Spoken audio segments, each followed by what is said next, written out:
جو غزوہ بدر ہے ایک تو یہ، اس سے پہلے بھی اگر آپ دیکھیں تو جو ہجرت کے بھی جو معاملات ہیں اور پھر انصار اور مہاجرین کے جو آپس کا تعلق جو ایک محبت اور مودت کا رشتہ قائم کیا گیا، ہر چیز میں صحابہ کرام کی جو یقین کی کیفیت ہے وہ بہت عروج پر نظر آ رہی ہے. جس طرح جو جملہ فرمایا مفتی صاحب نے قبلہ کہ وہ علم الیقین بھی حق الیقین کے درجے کا ہے، وہ کیا کیفیت تھی وہ، اور وہ کس وجہ سے تھی؟ بسم اللہ الرحمن الرحیم. حضور مفتی اعظم پاکستان مفتی منیب الرحمان صاحب نے بہت خوبصورت گفتگو فرمائی، اور ایسی گفتگو فرمائی کہ جس سے ہم سب کا ایمان بھی تازہ ہو گیا. اور صحابہ کرام کا مقام مرتبہ، دیکھیں صحابہ کرام وہ ذوات ہیں، وہ ذوات قدسیہ ہیں کہ قرآن مجید فرقان حمید نے ان کو معیار ایمان قرار دیا. فَإِنْ آمَنُوا بِمِثْلِ مَا آمَنْتُمْ بِهِ فَقَدِ اهْتَدَوْا. فرمایا اگر تم چاہتے ہو کہ کامل ہدایت حاصل کر لو تو ان جیسا ایمان لے کر آ جاؤ. منافقین نے صحابہ کرام کو سفہا کہا کہ یہ ان جیسا ایمان لے کر آئیں، جیسے یہ بے وقوف ایمان لے کر آئیں. تو کس بنیاد پر سفہا کا قرآن نے نقل کیا؟ کس بنیاد پر کہا؟ اس لیے کہ کون شخص ہے جو اپنے وطن کو، اپنے گھر بار کو، ہر چیز کو قربان کرنے کے لیے تیار ہو جاتا ہے؟ تو وہ سمجھتے تھے کہ یہ تو بالکل مجنون آدمی کا، اور کسی نے اپنے بچوں کو چھوڑ دیا، کسی نے بیوی کو چھوڑ دیا، کسی نے ماں باپ کو چھوڑ دیا، ہر دنیا کی وہ چیز وطن سے لے کر مال سے لے کر. یہ کہنا آسان ہے، کرنا بہت مشکل. یہ کہنا آسان ہے، ہم سن لیتے ہیں، پڑھ لیتے ہیں، کسی سے بات کر لیں، لیکن اس کو کرنا پریکٹیکل کرنا بہت مشکل کام ہے. گراؤنڈ پر یہ کرنا یہ تو بہت دور ہے. یہ تو صرف ہم اپنے ایمان کو تازہ کرنے کے لیے، جلا بخشنے کے لیے اور تقویت کے لیے ان کے واقعات کو سنتے ہیں، پڑھتے ہیں، بیان کرتے ہیں. ورنہ ان کا درجہ تو ہم تو اس کا ایک ذرہ برابر بھی کہیں تو اس دور کے اندر کامیاب و کامران ہو جائے. لیکن بہرحال ان کے واقعات کو، کل پرسوں جیسے بات ہو رہی تھی کہ بھائی ہم اتنے اعلیٰ درجے کے ان کے واقعات کو جو بیان کرتے ہیں ایمان و یقین کے حوالے سے، تو یہ صرف ایمان کی تقویت کے لیے کہ ہم ان کے نقش قدم پر چلنے کی کوشش کریں. باقی ہم تو بہت دور ہیں، غبار راہ کو بھی نہیں پہنچ سکتے. آج کل کیوں نہیں ہے یقین علامہ صاحب؟ کیوں ہم میں سے یقین کیوں اٹھ گیا ہے؟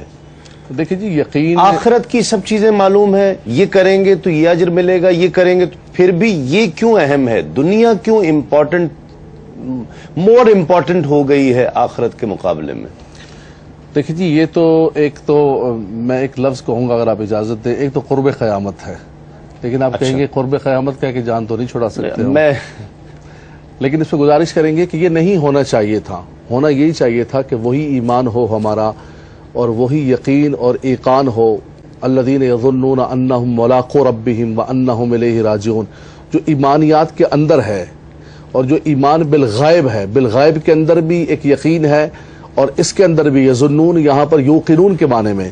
بلکہ نبی کریم صلی اللہ علیہ وسلم نے فرمایا کہ زندگی کے ہر چیز کے اندر تم جو ہے جب بھی اللہ سے دعا مانگو تب بھی تمہارا یقین ہونا چاہیے، جب سجدہ کرو تب بھی تمہارا یقین ہونا چاہیے.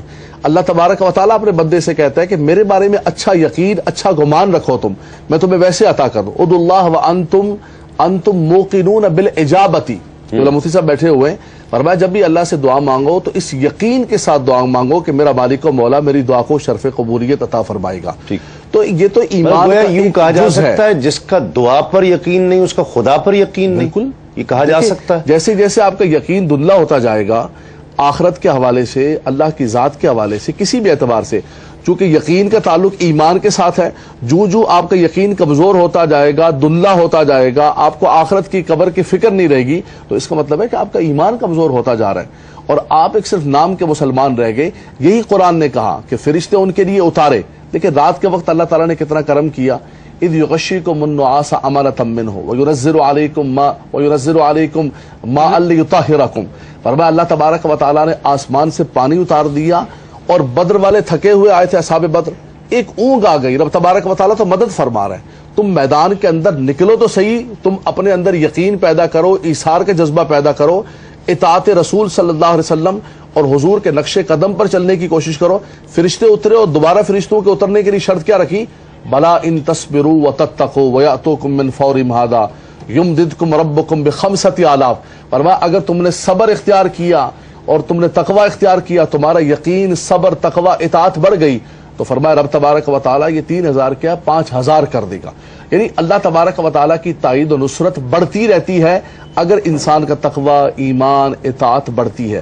اگر ہمارا یہ کمزور ہو گیا تو اللہ ٹھیک. کی نصرت بھی کمزور ہو جائے. جی ایک کالر اور ہے. السلام علیکم. اگر کوئی حاضرین میں سے سوال کرنا چاہتا ہے کسی بھی مسئلے پر تو پوچھ سکتے ہیں. السلام علیکم. بڑے عرصے سے دیکھ رہے ہیں. السلام. مجھے یہ پوچھنا تھا کہ مفتیان صاحب بیٹھے ہیں, جی ان سے پوچھیے گا کہ قرآن کریم میں کوئی ایسی بات بھی آئی ہے کہ جو اگر قرآنی علم حاصل نہیں کرتے تو وہ اس کا وبال ہے یا اس کی معیشت پہ اثر پڑتا ہے؟ جو قرآن کی بات نہیں کرتے. پھر وہ یہودیوں کے لیے خاص طور پہ کہا ہے کہ ضربت علیہم الذلۃ والمسکنہ, ان کے پاس سب کچھ مال ہونے کے باوجود پھر بھی قرآن کہتا ہے کہ ان پر مسکینی اور غربت مسلط کر دی گئی. حالانکہ دنیا کا تو سارا مال یہودیوں کے پاس ہے. وہ کیا ہے کہ ان کے من کے اندر جتنی بھی دولت ہو لیکن من کو سکون نہیں ہے. تو فرمایا کہ کثرت عروض جو ہے یہ غنا نہیں ہے, الغناء غنى القلب. فرمایا جس کے دل کے اندر سکون ہو, فرمایا وہ اصل غنی ہے.